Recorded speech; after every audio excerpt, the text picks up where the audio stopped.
individual who not only has been in the corporate space, particularly in sales, but is also an entrepreneur, an author, a keynote speaker, and a plethora of many other things. We have Miss Davika Bridge Maurice. We would love for you to introduce yourself and welcome to today's show.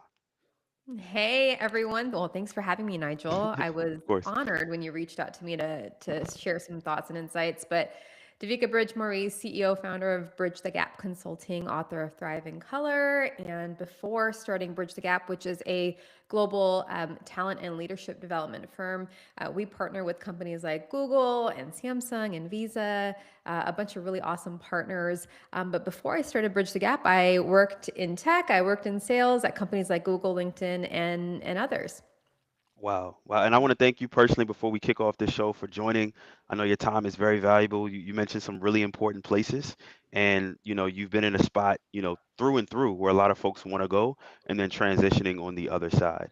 And so maybe to kick off today's conversation today, the job market is super tough. Folks are getting laid off at a high rate, particularly people of color have been targeted and finding themselves on the other side of being unemployed. Not even a question, more what are your thoughts right now of this job market? Have you seen this before? Like, what are your thoughts, or should we ring the panic bells? What are you thinking?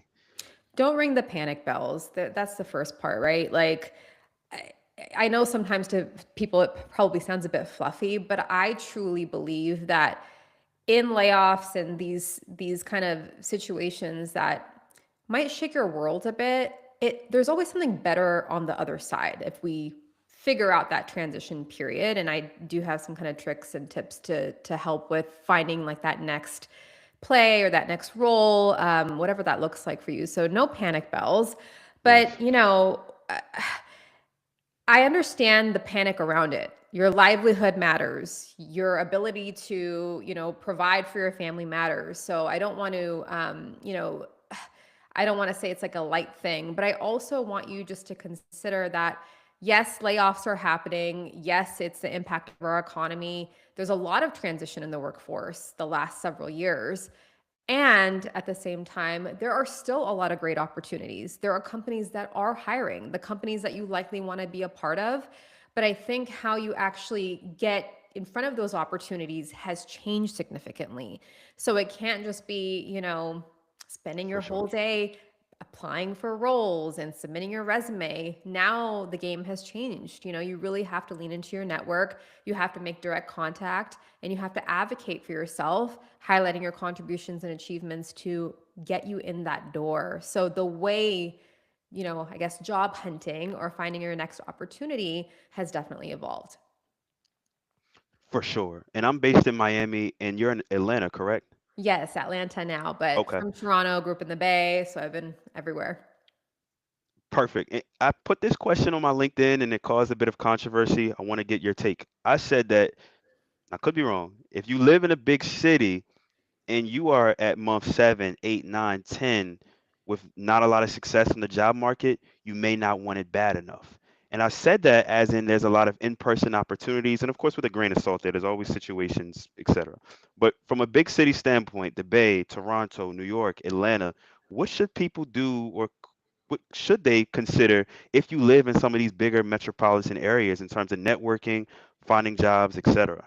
Yeah. So when you do live in a bigger city, there tends to be more of those networking opportunities, right? There are several events, there's recruiting events, there's a bunch of resources and access points that you have compared to folks that don't even have access to those major cities in which these events are taking place. So yes, you're at an advantage, Hmm. um, and and I think I have to just say people are burnt out as well, though, right? So it's Yeah, not even sometimes a matter of like not wanting it enough.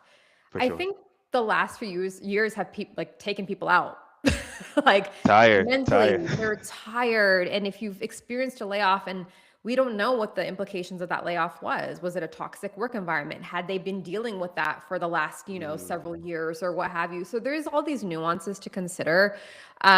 But I do think that as layoffs are happening, as transition is happening, there are still really great opportunities if you apply strategy to them. And I think the biggest gap that I'm seeing right now, or like I just said, right, people are simply relying on going online, Yeah. searching the companies that they want to work for, and submitting resumes and hoping that it's seen.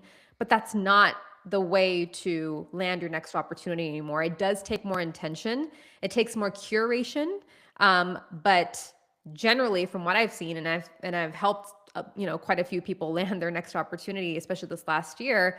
They're generally more happy because of that connection point that they had from the beginning versus submitting a resume and just being one of several applicants that might end up with the job. There's a little bit of more of that intentionality and that connection to purpose that happens when you move with strategy, which is, people are being forced into that now. So Yeah.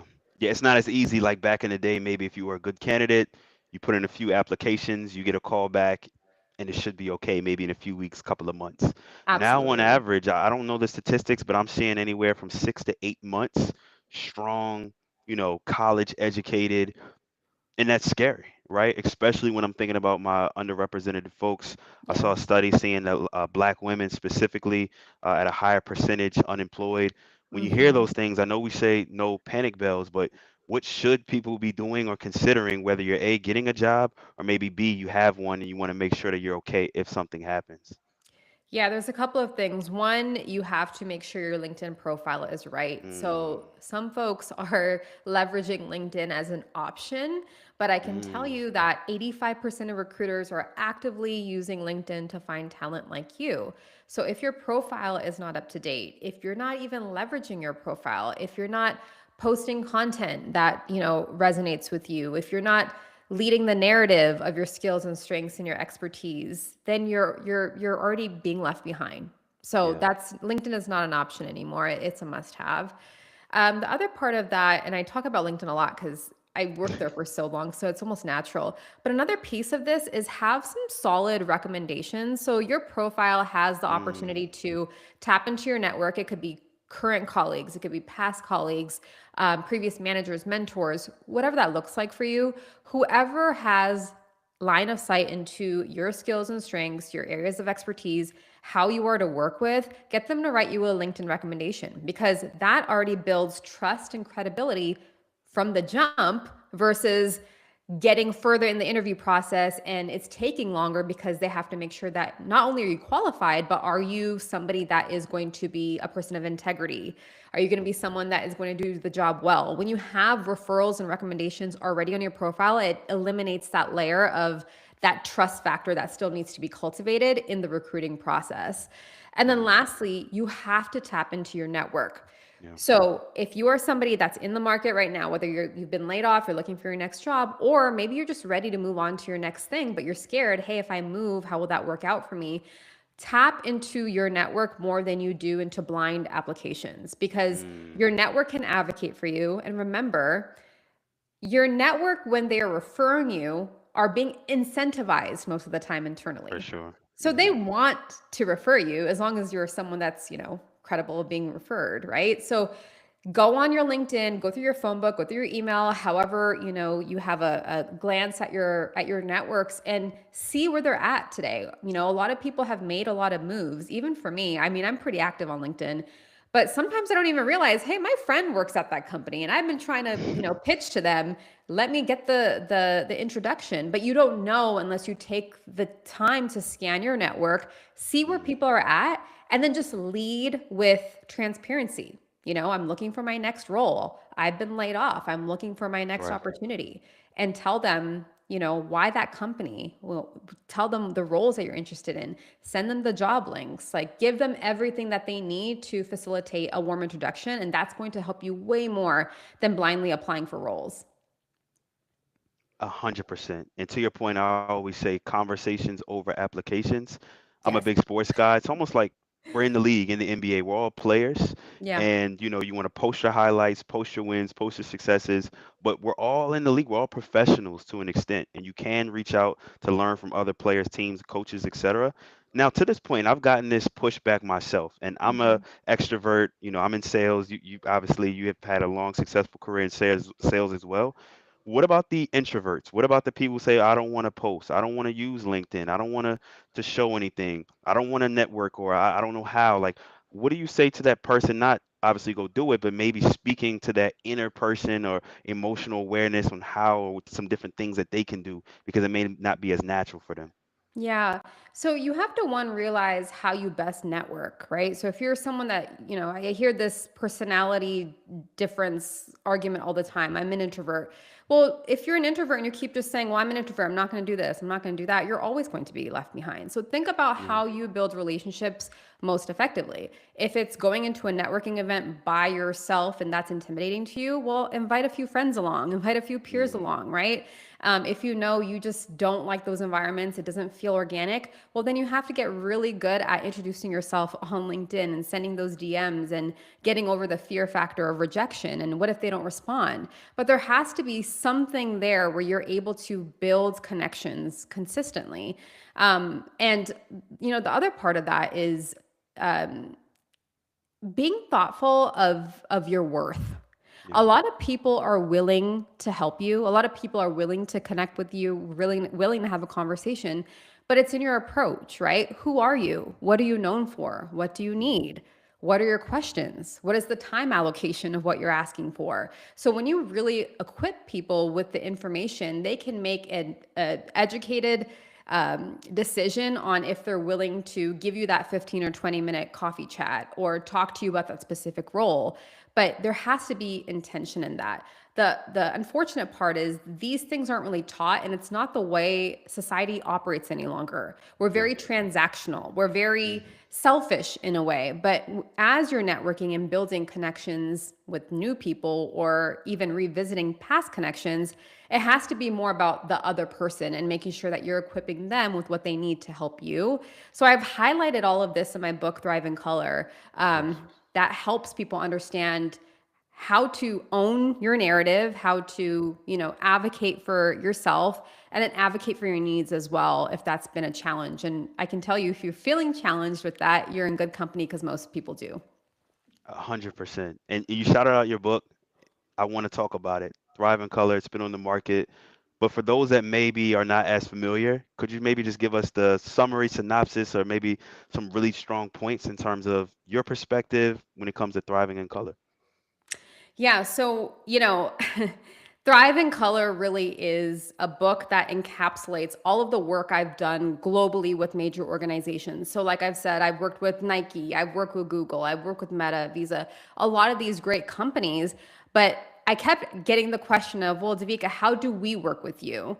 And Mm, so 100% of my work is, with organizations and their employees. So I thought to myself, I need to put something together for the general public for them to understand how to advocate for themselves most effectively, how to negotiate on your terms, how to build a brand that lasts and helps you transition and gain access to growth opportunities.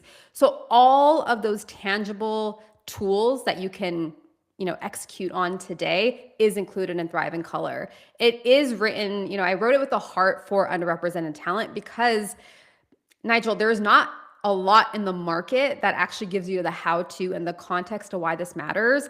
But what I'm realizing now that the book is making its waves across corporate, organizations and ERGs and all the good stuff is that people are learning together, but yes. they're understanding for the first time that they're not in this alone, that their Yeah. challenges are not just them, it's their peers. It might even be their leaders. So it's giving them a different way to think about not only professional development, but just who they are as a human and how they operate in the workplace. I love that. And I can 100% relate. I started my career at Meta and I felt that imposter syndrome.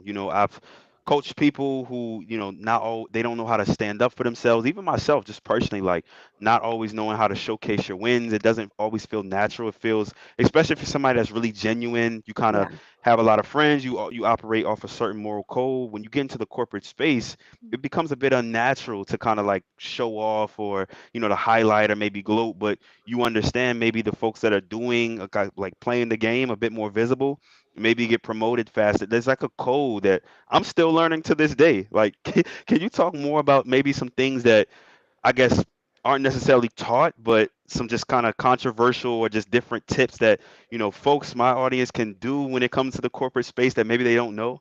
Yeah. So self advocacy is a challenge for most professionals. Hmm. If you are of underrepresented backgrounds, it probably feels a bit more paralyzing because of different nuances, right?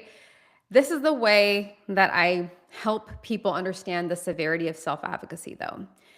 Think of any company, right? When they are making decisions on which products they're doubling down on, which products they're sunsetting, where the money is going, what teams are being, trimmed down versus which teams are being invested in. All of that takes data, right? Executives, board members, all of that. They're looking at the data to make these decisions. So it is no different when it comes to your career and your growth opportunities and what you would like to do and being able to influence those decision makers. It comes down to data. So Mm. I understand that self advocacy feels uncomfortable. I teach it and it feels uncomfortable for me.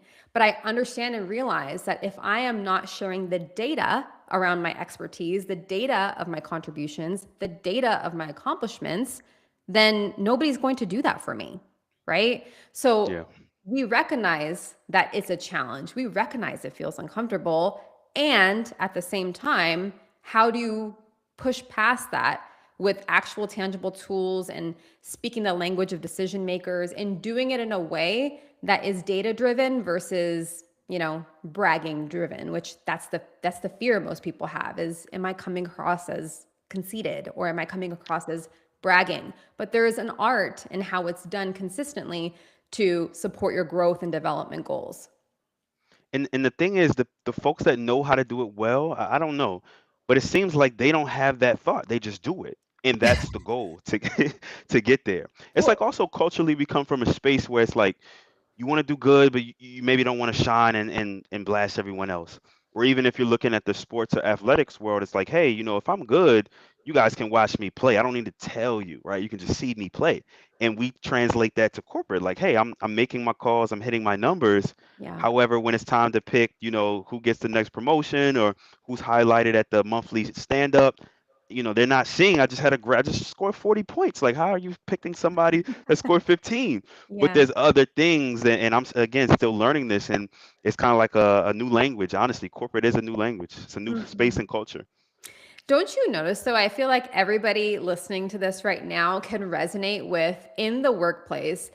The people getting promoted are not necessarily the best performers. They're Yeah. not the best people at their job. You might actually be thinking, it might be you, but you might be thinking about other people who are doing more work or performing better, but you might be thinking, well, why am I being passed up for these promotion or growth opportunities, right? But those people who might, not be great, they might be performing in a mediocre way, they have mastered how to elevate the work that they are doing. And that's Hmm. the gap. Is you can't just be the best performer in the room and hope and pray that people will notice, because I can guarantee you that is a very small number of leaders who are paying attention in that way. And we have to Mm. empathize with that because leaders and decision makers, they have their own careers, they Right. have their families, they might be caretakers, they might have other things going on. They're not sitting there being like, Nigel, what did you do today? Okay, let me write it down. Let me remember it for your performance review. Let me elevate that with the senior leadership team. No, it is up to you to drive your career forward. It is up to you to make your career goals known. It is up to you to elevate your accomplishments and contributions. And I'm not saying it feels easy all the time, but it's still your responsibility. And it's the responsibility of the leaders to come alongside you and help you cross that bridge. So once both of these parties can come together, that's where true growth and career development happens. But everybody has to own their part. And Right. it's not good enough anymore to say, well, that feels uncomfortable, or I'm an introvert, or, I'm an extrovert and I don't want to come across as cocky. Whatever it looks like for you, you have to take ownership and authority of your part because no one's going to do it for you. That's so true. Truly have to thrive and move forward. And I know we're coming up on time. A couple last questions. This is a good one. Hopefully you've never gotten this before. It's an original. It just popped in my head. It's twofold. One, do you believe that maybe because a lot of my audience is fresh coming out of college, Mm. maybe they're at their second, third job. Do you believe that the younger person with less family responsibility should be doing more work at a company? And then part two, how do you navigate that when it feels like, and I'm speaking for myself, right? I'm single, no kids, and I know you've grown through your career, married, etc.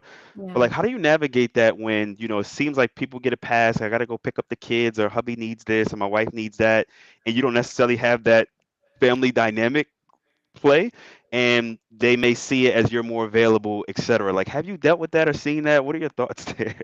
I mean, personally, right? When I was in the thick of my sales career, I was what, like in my like mid 20s to like early 30s and wasn't married, wasn't, seeing anybody. So it's like I would spend a lot of time at work. But the For way sure. that I saw it wasn't that I was picking up the slack for people. That was not it at all.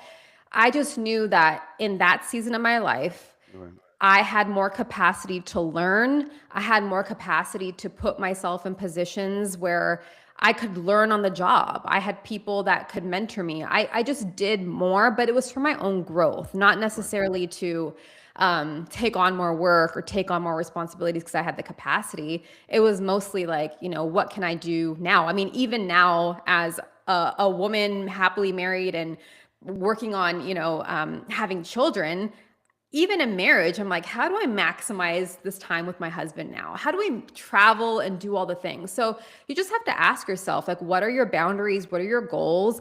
If you are in a place where you're feeling like you're overworked, you're tired, that's a conversation to have. If you feel like you're taking a lot of the slack from people, that's a conversation to have and address. But if you're in a place of like, hey, this is my time to shine and grow and be selfish, like go get in there, like take an initiative, work with mentors, spend time taking courses and learning. Like this is the time for your own growth, and that's a gift. So you just gotta think about where you are, what season you're in, and make sure that you are creating capacity for what the life that you want. For sure. The key word you said there is boundaries. And again, there's no subject or school or lessons when it comes to setting boundaries in Yeah. life, relationships, and of course in the corporate space. Last question for you. Take it or leave it. In today's economy, is it better to take the risk, job hop, maybe to like an AI, tech sales, like a lot of those social media friendly type careers? Or maybe should you stay in what you majored in college, even though it doesn't have a high ceiling pay wise, given how expensive things are? What are your thoughts there, especially when you're talking to a younger version of yourself or folks that look like us? Well, when I look at my career, it's definitely become something I never thought it would. I never thought I'd be a business owner. I never thought I'd be an author or a speaker. I used to sweat and clam up in boardrooms when people would ask me my thoughts around something, So I'm looking at my own career being like, I transitioned with where life was taking me. I For also sure. am a believer in God. I have a very strong faith, Amen. and so I don't believe anything was accidental. But Amen. when it comes to, I get really annoyed when I go online and I see people, just selling the fact that you can become a coach or you can make six figures, you can become a multimillionaire by doing this, and it starts with my Right. masterclass. It is very deceiving for individuals because Yeah. entrepreneurship is not easy. Jumping to a different industry is not easy. Doing that in Mm-mm. this economy is not easy. So, am I saying not to do it? Absolutely not. I'm saying to move wisely. So, make sure you have an emergency fund that will help Sure. you over the next, I used to say 6 months. Now I'm telling people a year. Make sure you have a year's worth of your expenses saved and all of that good stuff. Right. But just give yourself cushion for the unknown, right? Are you in a place where you're living paycheck to paycheck? I would say don't make that jump right now. Like Right. build up a cushion, build up your backing. You might be somebody that's responsible for others. So take inventory and move wisely. Do not just believe what you're hearing online or other people's feedback of entrepreneurship or transitions being quick and easy and immediately successful. That is not the reality for most people. So you have to have a certain level of acceptance for the unknown. And if you can feel comfortable doing that, and that's not for everybody, then yeah, bet on yourself. but also make sure you're being responsible on the back end so you're not, losing access to your livelihood and things that Yeah, matter. So, especially in today's time. I yeah. appreciate that. Anything you want to leave with the audience? Maybe any quick career hacks, or I call it an elevator tip. We're all taking the stairs, but sometimes in life you get on the elevator and shoot up. Any final words you'd like to drop with the audience? Final words. I was just having a conversation with a friend earlier today who has been unemployed for a year and 2 months. Wow. Wow. And when I asked her, what type of content are you taking in? What are you Mm, watching? What are you listening to? Almost mm, everything this individual was following or listening to was negative, was almost everything was very fear driven. So mm, as she's had to navigate this time, she's moving in lack, she's moving in fear, she's moving in ways that are honestly killing her confidence, and she is mm. equipped, right? So in this time of uncertainty, you still have the option to move in a way that's empowering for yourself. Surround yourself by individuals who want to see you win. Unfollow the accounts that are creating fear in you and follow accounts that are empowering. Take this time to really just think about your brand and where you're looking to go, optimize your LinkedIn. Even if you're not unemployed, always be thinking about positioning yourself well for the next opportunity. But we've got to be more, just thoughtful about what Yeah. we're intaking, because that can make or break the way that you're moving in a time of uncertainty. But you have more power than you think. That's so true, right?